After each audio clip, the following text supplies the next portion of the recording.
ini adalah sesi terakhir, tetapi Mas Dwiki Darmawan akan bicara tentang surat pembuka.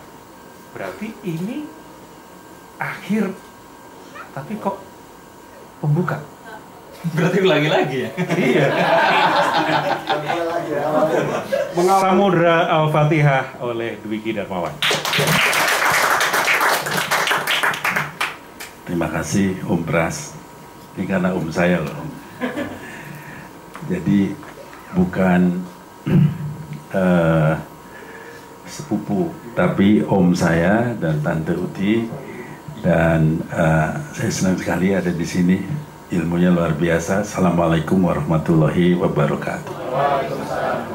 Saya ingin cerita bahwa sebetulnya waktu kecil saya bermain musik, main piano, main alat musik apa saja, nikmat banget.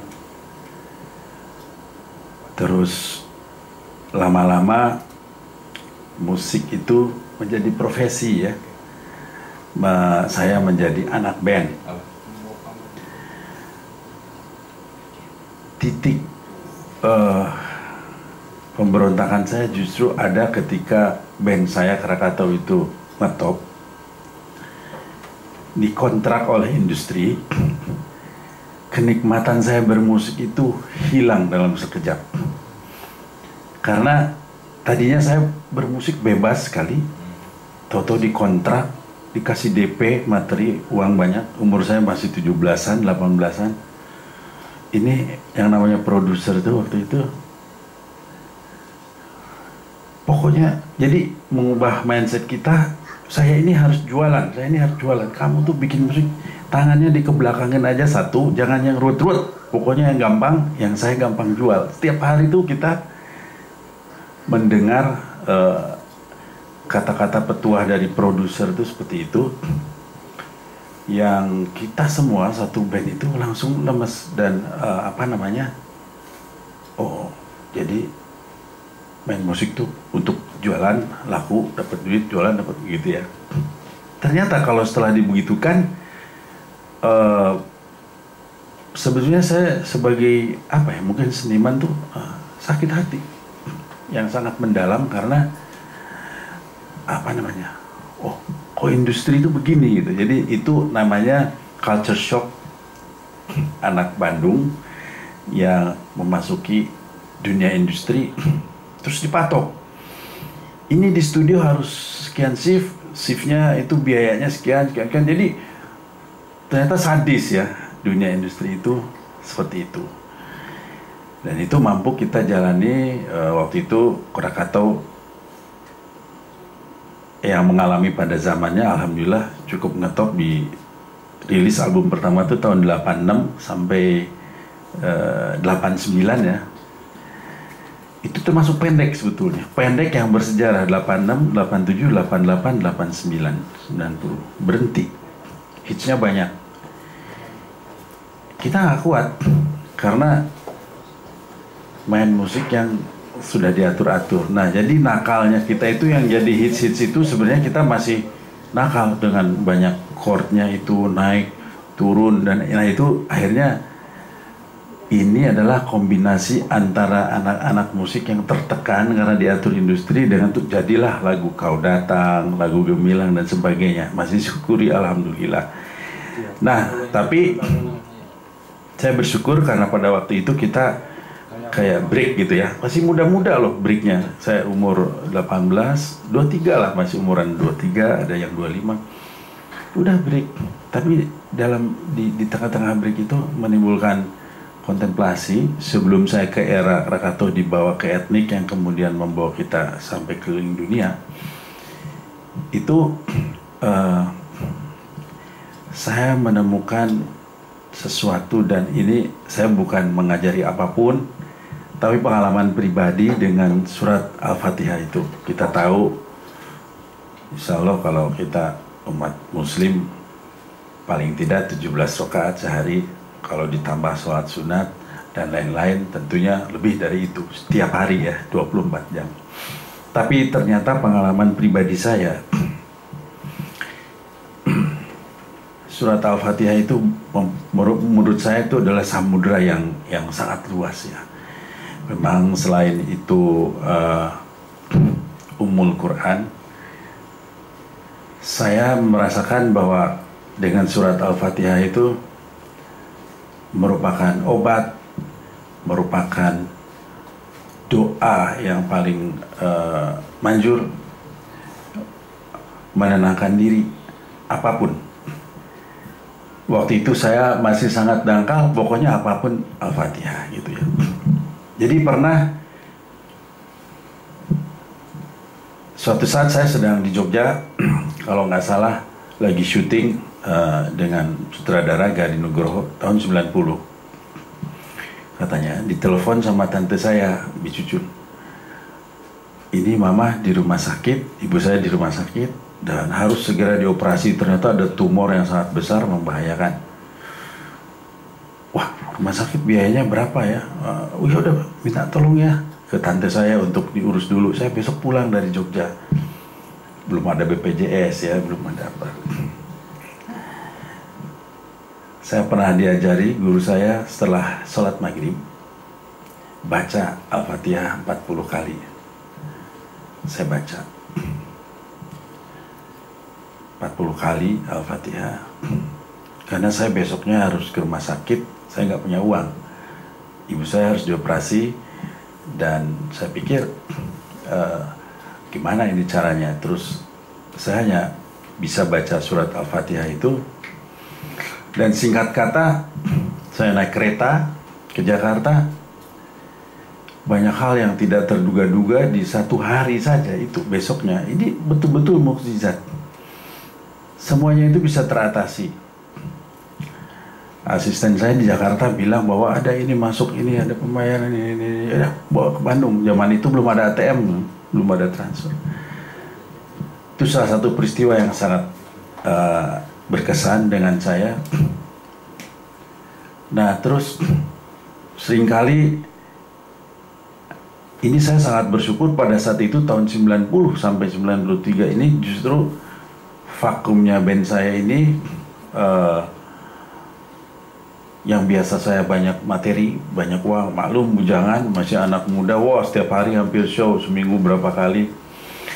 Dan secara ekonomi tentunya menurun, tapi secara pendalaman dalam keagamaan semakin meningkat, karena banyak waktu untuk seperti ini, diskusi, kaji, dan sebagainya ya. Jadi banyak ilmu. Kalau enggak itu memang industri itu, makanya tidak heran sebetulnya dibalik dari K-pop yang sukses itu banyak artisnya itu bunuh diri, tertekan. Itu saya tahu, itu saya mengalami. Kalau itu K-pop itu lebih sadis lagi, sadis. Ini ukuran body harus sama segini, ini tingginya harus sama, poninya harus segitu. Kehidupan pribadi itu hilang, apalagi religiusitas ya. Nah, ceritanya saya kemudian setiap saya baca surat Al-Fatihah, apalagi yang 40 kali. Ini saya nggak tahu ya, mungkin tadi teman-teman yang sudah sharing, di kepala saya itu, di nuansa kepala saya itu, di jiwa saya lah, di soul itu tadi, soul, jiwa, itu banyak musik, banyak sekali musik. Jadi seperti yang baru saya ini kemarin ini ada Ikroma Universe, sebuah film anak-anak yang akan dirilis setelah Lebaran. Saya diminta menjadi penata musiknya, yang saya harus menyelami nuansa anak-anak ya kan. Terus saya bilang saya udah lama nggak bikin musik film, nanti jelek loh filmnya sebenarnya. Tapi tetap pengen saya, produsernya sama sutradaranya. Dan saya 3 hari 3 malam duduk di keyboard, di komputer itu, mau membuat musik film itu. Nggak ada 5 menit atau 10 menit pun yang jadi musik saya itu. Saya merasa bahwa itu nggak masuk. Sampai akhirnya saya di suatu maghrib membaca surat Al-Fatihah 40 kali. Dan setelah itu ada permintaan dari saya. Dan keesokan harinya di injury time, di mana udah mulai deadline nih, sepertinya kinclong sekali, mengalir dan kemarin sudah audio post production di Formix oleh seorang audio post terkenal, Mas Yoyo namanya, Satrio Budiono. Wah, pas sekali, bagus sekali. Terus klien waktu preview itu suka gitu. Padahal saya sempat 3 hari di studio itu tidak menghasilkan apa-apa. Jadi saya sadar bahwa seperti sebuah gelas yang penuh, kita ini sehari-hari ini penuh ya otak kita ya, kepala kita dengan ini WA, ini macet, ini sebagainya, appointment, ini itu ini. Itu membuat otak kita itu sangat penuh banget, jenuh gitu ya, jenuh. Dan Al-Fatihah itu bisa menurunkan, bahkan menzirokan kejenuhan itu. Kalau saya 1 kali, 2 kali, 3 kali, 4 kali, 5 kali, dan sebagainya. Ini ada salah satu lagu ya, mungkin saya bukan penyanyi sih ya, tapi mungkin saya akan coba di sini, izin kalau boleh. Dan ini salah satu lagu yang saya ciptakan pertama di tahun 90. Waktu itu setelah saya waktu itu sangat mengalami kejenuhan banget. Titik pertama saya menulis lagu-lagu yang bernuansa religius. Jadi sebenarnya saya menyadari bahwa kalau saya menulis musik ya, menulis sesuatu, di sini saya semakin menyadari bahwa saya hanya dititipkan saja.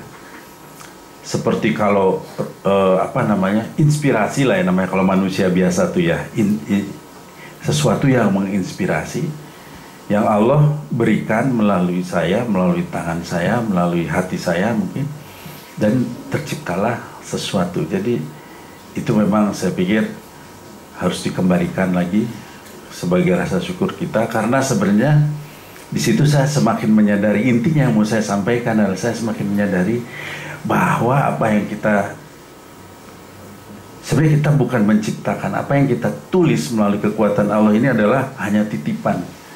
Tapi emang itu bisa terjadi ya. Ada yang baik bikin puisi, ada yang lagunya terdengar sampai sekarang. Tapi saya percaya itu kalaupun kita niat. Jadi bikin lagu itu misalnya saya merasakan duduk di piano mau buat lagu, belum tentu bisa. Nggak pernah jadi gitu seperti itu. Tapi saya hanya bisa ketika suasana batin saya enak. Pernah kemarin tahun lalu saya sudah duduk di sebuah studio di La Casa Murada di Spain, di Barcelona Selatan. Lagi di sana ada hiruk pikuk demo orang Katalan pengen merdeka, gerilyawan bas dan sebagainya. Saya tegang, studionya tuh di antara orang rame itu ya. Jalannya kita ketutup dan saya kena demo berhari-hari di situ. Ya saya sih senang, wah bisa melihat demo di luar negeri. Tapi pas ke studio itu saya mumet. Ya itu lagi senjata saya, Al-Fatihah. Habis maghrib 40 kali. Anak muda tuh lagi galau ya. Ya tidak tahu kalau mengejar mimpi itu mau seperti apa.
tidak dilakukan.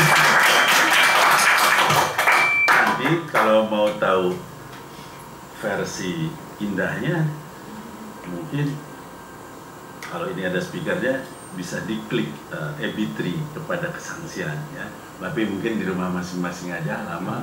Baru satu versi ketika habis baca 40 kali surat Al-Fatihah, kemudian saya menulis itu bersama dibantu salah satu sahabat saya almarhum Ades Arya Dipayana, seorang penyair yang setelah dia udah tidur saya utak-atik. Saya juga tidak membayangkan kalau sekarang saya bisa menulis dengan nada sedang matahari pun bergegas mengejar mimpi, atau kalaupun hidup ini cinta, kita telah bertegur sapa, atau kalaupun hidup ini samudra, kita punya gelora. Jadi ini memang saya bisa lakukan nada-nada tadi adalah pada saat itu gitu. Jadi memang saya ingin menjelaskan bahwa sebagai seniman musik yang menulis lagu, ternyata suatu yang saya nggak berani menyebutkannya ciptakan, yang saya tulis itu memang hanya bisa tertulis atau tercipta ya. Pada saat itu jadinya begitu gitu. Yang saya sadari ya. Dan disinilah semakin menguatkan bahwa kuasa Allah Subhanahu Wa Taala itu yang paling kuat di sini. Mungkin kalau secara gampangnya tuh sebutek apapun, sepusing apapun, seada persoalan apapun, Al-Fatihah itu memang sebuah samudra ya. Bukan hanya bahwa untuk dibaca, tapi sampai sepanjang usia manusia, kekuatan Al-Fatihah itu yang setiap hari kita baca itu kalau dibedah lagi itu memang sangat-sangat teramat dahsyat ya. Sehingga itulah sebabnya itu merupakan Ummul Quran. Dan saya yang terakhir di dalam kehidupan bermusik sekarang, pada akhirnya apa yang ada itu saya jalankan ya dengan tenang aja, mau pesanan, mau ini, mau itu, jadi mengalir karena memang di musik itu tersiksa sekali ketika tujuan kita bermusik mau cari uang. Itu saya tersiksa memang. Tidak ada kreativitas yang muncul dengan pesanan seperti itu gitu. Makanya saya mengapa Coldplay itu bunuh diri, mengapa itu hampir setiap bulan itu anak-anak K-pop itu hampir setiap tahun banyak yang bunuh diri gitu, karena cetakan industri seperti itu. Nah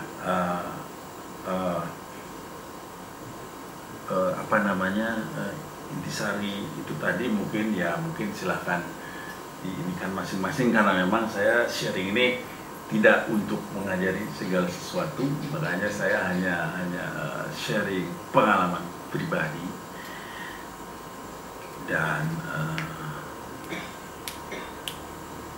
tadi juga saya baru mengalami peristiwa yang ternyata bisa diatasi dengan cepat, padahal saya nggak kebayang gitu. Saya lagi di Pondok Indah, anak saya telepon, "Pak, aku tiba-tiba di jalan ini patah as mobil gini, dan mobilnya itu posisi di tengah jalan gitu. Wah, rame sekali. Udah nak, kamu diam aja di dalam mobil. Saya aja mau keluar aja takut kesambar mobil," katanya. Jadi sepanjang saya naik Grab, saya baca surat Al-Fatihah aja bolak-balik.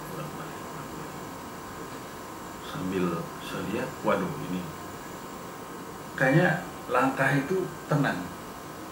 Telepon towing services, telepon bengkel, ini gimana langkahnya gimana. Anak saya, kok papa tenang banget ya, orang aku udah heboh dari tadi gini ya. Nah itu. Nah, saya bilang, "Mas Pras, sorry, ini anak saya ini," sampai saya videoin. banyak yang di taksi itu tadi saya cuma baca Al-Fatihah aja. Gimana ini? Pas saya ngeliat, aduh, anak saya tuh masih di dalam mobil itu karena dia nggak berani keluar, kan mobil kan kayak begini. Kamu nyalain aja hazard gitu, terus jalan. Akhirnya banyak orang yang nolong masangin segitiga dan sebagainya. Towingnya datang salah, udah tahu asnya patah, towing servicesnya datangnya yang buat digendong mobil kan nggak bisa diseret, ganti lagi ya dan sebagainya. Akhirnya alhamdulillah sampai ke bengkel. Itulah yang saya alami, dan itu saya rasa merupakan, saya bilang Al-Fatihah ini memang bukan dalam konteks dibacanya atau apa, mungkin kalau kita dalami sedemikian mendalam, itu memang suatu karunia yang tidak ada habis-habisnya yang Allah berikan ya, yang itu menjadi umul Quran. Dan ya itu